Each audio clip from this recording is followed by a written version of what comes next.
Have you ever looked down at your leg or your arm to find some cut and you have no idea where it came from or how you got it? So you put a bandage on it and a few days later it's gone. It's all healed and you don't even think anything of it, of this amazing process that causes this to happen. Or let's say you're looking at your nails and you notice they're a lot longer since the last time you cut them. Or let's say you're looking in the mirror and you notice that you are a lot bigger than you were when you were 5 years old.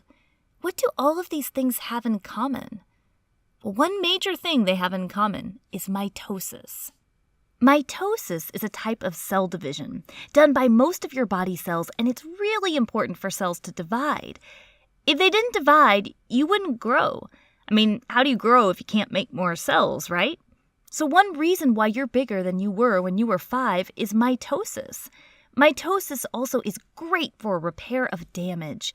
If you have some kind of accident, like when we were talking about that cut on your arm or leg, well, you want to make sure it gets repaired well. So you have to make more cells to do that.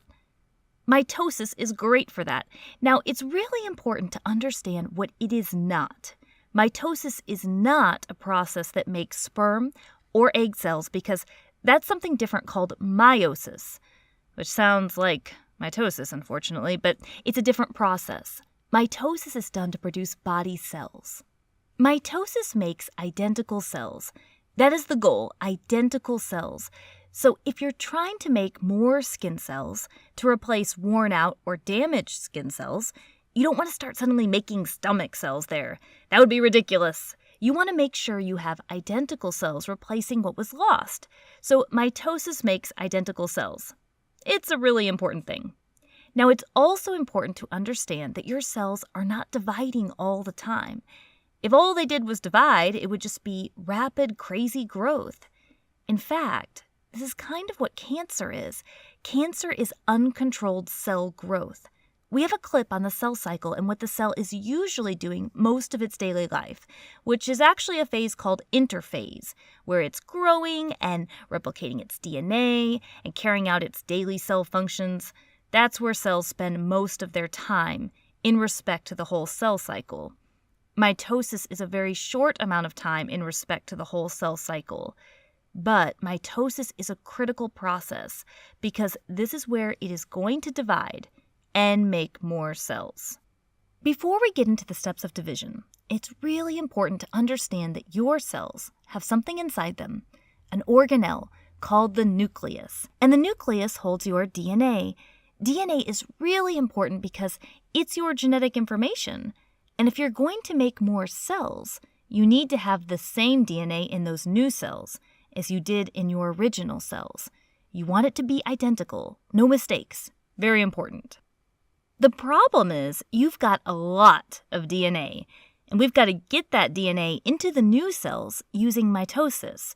So there has to be a better way to organize that DNA. Well, what actually happens is that DNA can be organized into these condensed units called chromosomes. Chromosomes are made of DNA and protein. You've probably heard before that humans have 46 chromosomes. That means 46 chromosomes are found in most human body cell nuclei. What are nuclei? Well, it's the plural of nucleus. You don't say nucleuses, you say nuclei. Well, in the nuclei, there are 46 chromosomes. Organizing DNA into condensed chromosomes makes it a lot easier to move over when you're making new cells. So if you have 46 chromosomes in a human body cell, you have to duplicate those chromosomes in interphase before mitosis starts. That basically means you're duplicating your DNA, since chromosomes are made of DNA and protein. You have to do this before mitosis starts because if you're going to make an identical cell that has 46 chromosomes just like the original, well, it makes sense you have to duplicate the genetic material before splitting. So if you look at our cell cycle video clip, we talk about interphase. That's a stage where most of the time cells are spending their time. They're actually duplicating their DNA during that time. So ready for the tricky part? Well, because we tend to count chromosomes by the number of centromeres present, when the 46 chromosomes duplicate, we still say there are 46 chromosomes, as the sister chromatids are still attached and we're counting by centromeres. So 46 chromosomes here, they replicate in interphase, and you still have 46 chromosomes in this picture, but you went from 46 to 92 chromatids. We have a video explaining that in more depth and how that factors in for mitosis. Okay, so now we can get right into mitosis. I like to tell students to remember PMAT. It's a little acronym that helps you remember. The P is for prophase, the M is for metaphase, the A is for anaphase, and the T is for telophase. So remember PMAT, the stages in order. The very first step is prophase. Prophase because it's the beginning step, the nucleus is still there, and it's going to go away later on, but this is a stage where it's actually still there. The chromosomes are visible. In fact, we say they're condensing, which means they are thickening and visible. The next stage is metaphase. M for metaphase, but I also like to remember M for middle because in this stage, the chromosomes line up in the middle of the cell. The nucleus has been disassembled, it's no longer there, so we've got the chromosomes in the middle waiting there. Next, the A is for anaphase. In anaphase, I like to think as the A for away. The chromosomes move away. They are moving to opposite sides of the cell, so they are moving towards the poles of the cell. Now, one thing to point out, these chromosomes, they're not moving by themselves. They actually have something called spindles. These spindles are fibers that help move the chromosomes to the ends. Kind of helps them move along. The last stage of mitosis, think T for telophase. In telophase, the chromosomes are actually at the complete opposite ends, and new nuclei are forming on each side to make these two new cells. The nuclei are starting to surround the chromosomes on both sides.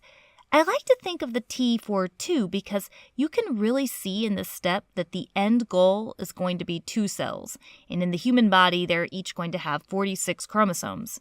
And again, remember, they are identical. Now, cytokinesis is responsible for the final separation into 2 cells by splitting the cytoplasm, which completes after the PMAT mitosis stages. So why did all this matter? Without understanding cell division, we wouldn't understand how growth and repair happens, because they both require more cells to be made. Understanding mitosis is also very important for cancer research.